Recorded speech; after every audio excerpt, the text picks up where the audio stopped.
lihat deh, kok beritanya gini semua ya? Kamu udah lihat belum? Oh, Bu Raihana ya, Hal? Gila, tadi itu kalau nggak salah ya, ini tuh udah ketujuh kalinya mama dia tuh keseret sama media gara-gara kasus korupsi gitu loh. Oh iya tuh, kasusnya apa aja tuh? Nah, aku kan pernah baca nih di berita ya, itu pernah dia tuh kena di mamanya alat kesehatan. Dia juga pernah malsuin data-data COVID. Pokoknya banyak data. Oh iya, kalau nggak salah dia itu udah jabat lama banget gak sih? 14 tahun lah. Nah, itu juga yang bikin aku heran. Kok bisa ya dia tuh udah kena berkali-kali nih, tapi dia masih bertahan gitu selama 14 tahun.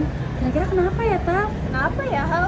Lebih dari 1 dekade menjabat, gaya hidup mewah Kepala Dinas Kesehatan Lampung jadi sorotan. Kali ini Kepala Dinas Kesehatan Provinsi Lampung, Raihana, jadi sorotan setelah foto dirinya yang kerap mengenakan barang-barang mewah.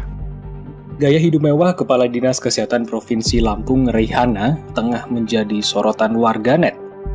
Tidak hanya itu, Raihana bahkan disebut-sebut sukses dan langgeng menjabat posisi Kepala Dinas Kesehatan Provinsi Lampung sampai selama 14 tahun. Jabatan eselon 2 ini sudah menjadi kewenangan gubernur. Sudah tiga kali ganti gubernur, tapi orang yang terpilih itu saja. Ini kan juga akan dalam praktik KKN. Saya kira butuh penyegaran untuk jabatan Kadinkes Lampung ini. Saya juga percaya bahwa masih banyak masyarakat Lampung yang lebih berkompeten untuk dalam hal ini.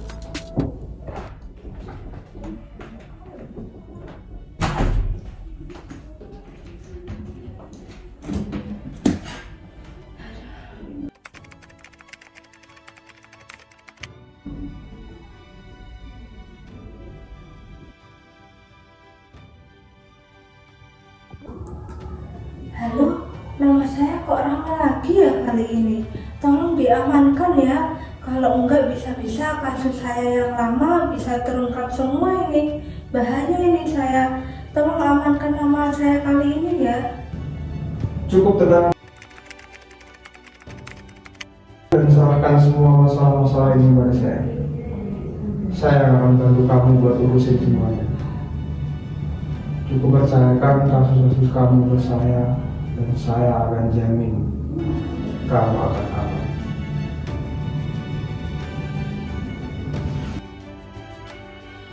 Tolong media, kalau Ibu Raihana pergi ke pesta, janganlah terlalu disoroti dengan berlebihan.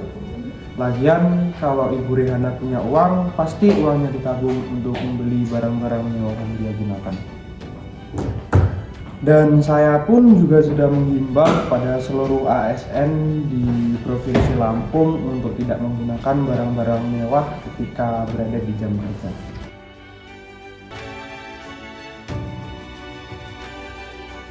Dan saya kira aturan itu juga sudah cukup ketat. Dan lagi pula, kalau saya mau memberhentikan Ibu Raihana, apa yang jadi kesalahan Ibu Raihana? Jadi sudahlah, tidak usah terlalu menyoroti Ibu Raihana. Jadi gini teman-teman media. Bu Raihana itu kan tergolong sebagai pejabat eselon tingkat 2 ya. Nah, pejabat eselon 2 itu setiap 2 tahun sekali kita adakan uji kompetensi, kita evaluasi, dan memang Bu Raihana itu mendapatkan skor yang tinggi daripada calon-calon yang lainnya.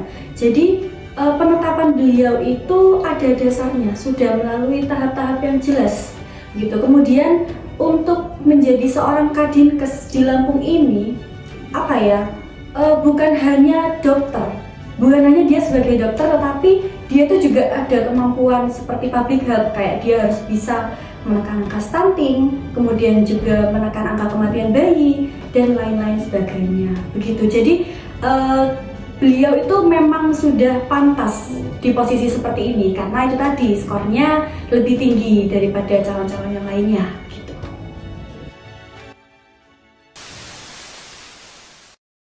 Kasus korupsi yang dilakukan oleh Kepala Dinas Kesehatan Provinsi Lampung, Ibu Raihana, termasuk dalam jenis kasus korupsi dukungan, di mana terdapat tindakan yang dilakukan oleh pihak-pihak tertentu yang memiliki kepentingan untuk melindungi dan memperkuat kasus korupsi yang sudah ada.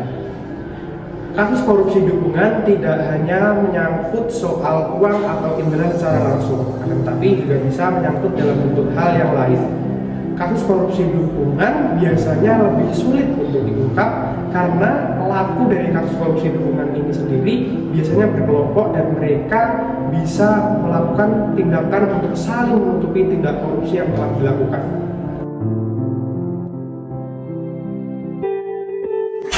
Di negeri yang penuh muslihat ini, korupsi seolah menjadi hal yang lumrah. Perburuan menjadi paling kaya dan pamer harta menjadi hobi bagi para abdi negara. Saat diselidiki, mereka malah saling bungkam dan tidak berucap.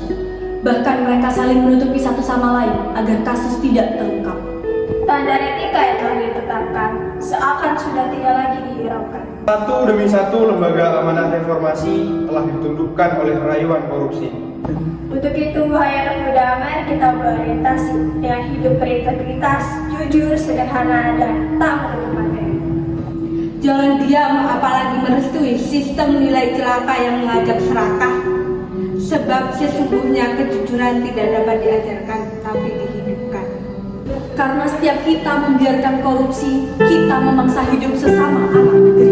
Dan di pundak pemimpin yang bebas korupsi, disitulah masa depan negeri.